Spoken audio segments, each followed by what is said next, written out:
നമസ്കാരം, Tirurangadi today news അപ്ഡേറ്റിലേക്ക് സ്വാഗതം.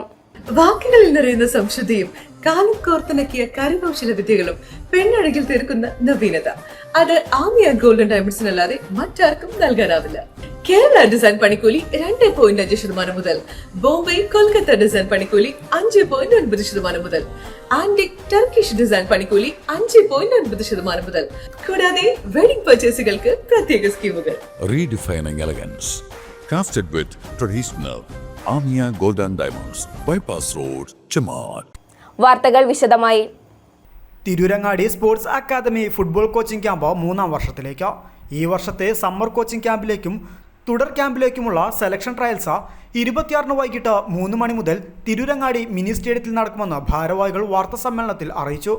2011 ജനുവരി 1-നും 2016 December 31-നുമിടയിൽ ജനിച്ചവർക്കാണ് ക്യാമ്പിലേക്ക് സെലക്ഷൻ ലഭിക്കുക. തികച്ചും സൗജന്യമായാണ് കോച്ചിംഗ് നൽകുന്നതെന്ന് ഭാരവാഹികൾ പറഞ്ഞു. തിരൂരങ്ങാടി നിയോജക മണ്ഡലത്തിന് പുറമെ AR നഗർ, മൂന്നിയൂർ, വേങ്ങര പഞ്ചായത്തുകളിൽ നിന്നുള്ളവർക്കും സെലക്ഷനിൽ പങ്കെടുക്കാം.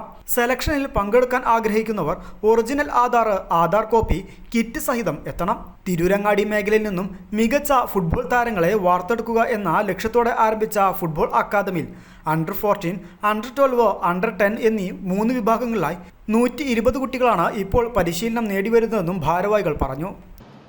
സാധാരണഗതിയിൽ ഫുട്ബോൾ അക്കാഡമികൾ 2 തരത്തിലാണ് ഉണ്ടാവുക. ഒന്ന് പ്രൊഫഷണൽ ഫുട്ബോൾ അക്കാഡമി, ഒന്ന് റീജിയണൽ ഫുട്ബോൾ അക്കാഡമികൾ. നമ്മളെ പ്രൊഫഷണൽ ഫുട്ബോൾ അക്കാഡമി എന്ന് പറഞ്ഞാൽ കേരളത്തിലെ മുഴുവൻ കുട്ടികളെയും ഒരു സെൻറ്ററിലേക്ക് സെലക്ഷന് വിളിച്ചിട്ട് നടത്തുന്ന വളരെ ക്രീമായിട്ടുള്ള കളിക്കാരെ കിട്ടുന്നതാണ് പ്രൊഫഷണൽ ഫുട്ബോൾ അക്കാഡമി. അതിന് ഉദാഹരണം ചേലേമ്പ്ര സ്കൂള്, മുത്തൂറ്റ് പോലത്തെ ക്ലബ്ബൊക്കെ, അങ്ങനെ ലൂക്കാക്കെയാണ് വലിയ ഗോകുലം FC, ബ്ലാസ്റ്റേഴ്സ്, അതൊക്കെ പ്രൊഫഷണൽ ഫുട്ബോൾ അക്കാഡമികളാണ്. കേരളത്തിലെ ഫുട്ബോളിനെ വളർത്തുന്നത് അതിനേക്കാൾ കൂടുതൽ പ്രാദേശിക ഫുട്ബോൾ അക്കാഡമികളാണ്. അതിൽ ഒന്നാമത്തെ തിരൂരങ്ങാടി നിയോജക മണ്ഡലത്തിൽ ഒരു അക്കാദമി മാത്രമേ നിലവിൽ ഒടിഞ്ഞിലുള്ള അക്കാദമി നിലവിലുള്ളൂ. രണ്ടാമത് ജനങ്ങളുടെ പ്രതീക്ഷയായിട്ട് വന്നിട്ടുള്ളതായിരുന്നു തിരൂരങ്ങാടി ഫുട്ബോൾ കോച്ചിങ് സെൻറ്റർ. അതിൻ്റെ പ്രത്യേകത എന്ന് പറയുന്നത് ഫീസ് വാങ്ങാതെ നടത്തുന്ന ഒരു ക്യാമ്പുകളാണ്. മറ്റുള്ള അക്കാദമികളൊക്കെ ഫീസ് വാങ്ങി നടത്തുമ്പോൾ TSAയുടെ ഫുട്ബോളിൻ്റെ ലാഭവിഹിതത്തിന് തികച്ചും സൗജന്യമായിട്ട് കഴിഞ്ഞ വർഷം മുഴുവനായിട്ടും നമ്മൾ 120 കുട്ടികൾക്ക് കോച്ചിങ് ക്യാമ്പ് കൊടുക്കുകയുണ്ടായി. 3 ബാച്ചാണ് നമുക്ക് ഉണ്ടായിരുന്നത്, Under-14, Under-12, Under-10. ആ ക്യാമ്പിൽ നിന്ന് അതിനൊരു പരിമിതി ഉണ്ടായെന്ന് വെച്ചാൽ തിരുവങ്ങാടിയിൽ ഒതുങ്ങിപ്പോയി എന്നുള്ളൊരു കഴിഞ്ഞ വർഷം ചെറിയ പരിമിതി ഉണ്ടായിരുന്നു. അന്നും പത്രക്കാർ ചോദിച്ചിരുന്നു ദൂരം നിന്നുള്ള കുട്ടികൾക്ക് വന്നുകൂടെയാണ്. പക്ഷേ അന്ന് തിരുവങ്ങാടിയിലെ കുട്ടികളെ ഉയർത്തിക്കൊണ്ടുവരിക എന്നുള്ള വലിയൊരു മഹത്തായ ലക്ഷ്യമാണ് TSA മുന്നോട്ട് വെച്ചത്. അതിൽ നിന്ന് നമുക്കൊരു ചെറിയ പോരായ്മ എന്ന് പറയുമ്പോൾ പ്രതിഭകളുടെ എണ്ണം കുറയും. നമ്മൾ ഒരു 2 കിലോമീറ്റർ ചുറ്റളവിൽ നിന്ന് മാത്രം കിട്ടുന്ന കുട്ടികളെ കൊണ്ട് നമുക്കൊരു പ്രൊഫഷണൽ ഫുട്ബോളായി മാറാൻ കഴിയില്ല. അതിൽ കുറച്ച് ടൂർണമെൻറ്റ് കളിക്കുമ്പോഴുള്ള പോരായ്മ ഉണ്ടാകുന്നത് കൊണ്ട് തന്നെ TSAക്ക് ഇത് വ്യാപിപ്പിക്കണമെന്ന് താല്പര്യം ഉണ്ടാവുകയും നമ്മളെ നിർദ്ദേശപ്രകാരം ഇത് കുറച്ചും കൂടി നിയോജക മണ്ഡലത്തിലേക്ക് വ്യാപിപ്പിച്ച് കൂടുതൽ പ്രതിഭകളെ നമ്മളെ ഗ്രൗണ്ടിലെത്തിക്കാനാണ് പരിപാടി. 2-ാം വർഷ കോച്ചിങ് ക്യാമ്പിൻ്റെ സെലക്ഷൻ ട്രയൽസ് നടക്കാൻ പോവുകയാണ് 26-ാം തീയതി.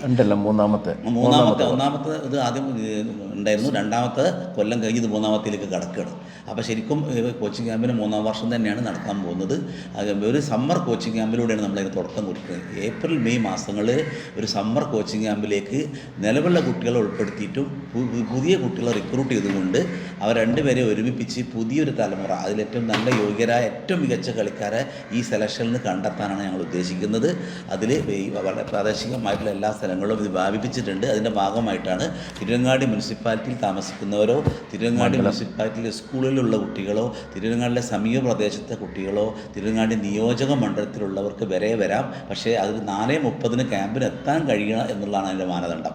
അതിൽ അവർ പ്രധാനമായിട്ടും നോക്കണം. ഒന്നാമത്തെ ഘടകം അതാണ്. ക്യാമ്പിന് സ്കൂൾ വിട്ട് കുട്ടികൾക്ക് എത്താൻ കഴിയുന്ന ദൂരത്തുള്ള കുട്ടികൾക്ക് പങ്കെടുക്കാം. അപ്പോൾ പിന്നുള്ളത് അവരുടെ സെലക്ഷൻ രീതികളാണ്.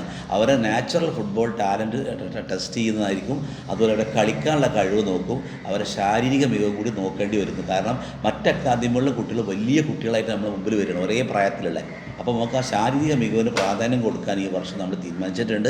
അതിൻ്റെ കൂടെ പ്രതിഭകളെയും നമ്മൾ നിരീക്ഷിച്ച് നല്ലൊരു സെലക്ഷൻ പ്രോസസ്സിലൂടെ കുട്ടികളെ കണ്ടെത്താനാണ് തീരുമാനിച്ചിട്ടുള്ളത്. അതിൻ്റെ സെലക്ഷനാണ് 26-ാം തീയതി നടക്കുന്നത്. 2:30 മണിക്ക് രജിസ്ട്രേഷൻ വെക്കും. 2:30 മണി മുതൽ രജിസ്ട്രേഷൻ തുടങ്ങിയിട്ട് 3 മണി മുതൽ 6 മണി വരെ ആയിരിക്കും ഈ സെലക്ഷൻ പ്രോസസ്സ് നടക്കുക. അത് അന്നത്തെ ദിവസം അത് പൂർത്തിയായില്ല എന്നുണ്ടെങ്കിൽ കളിക്കാരെ നിരീക്ഷിക്കാൻ വേണ്ടിയിട്ട് കോച്ചുമാർ 5 പേര് ഇപ്പോൾ അവിടെ സ്ഥലത്തുണ്ടാവും.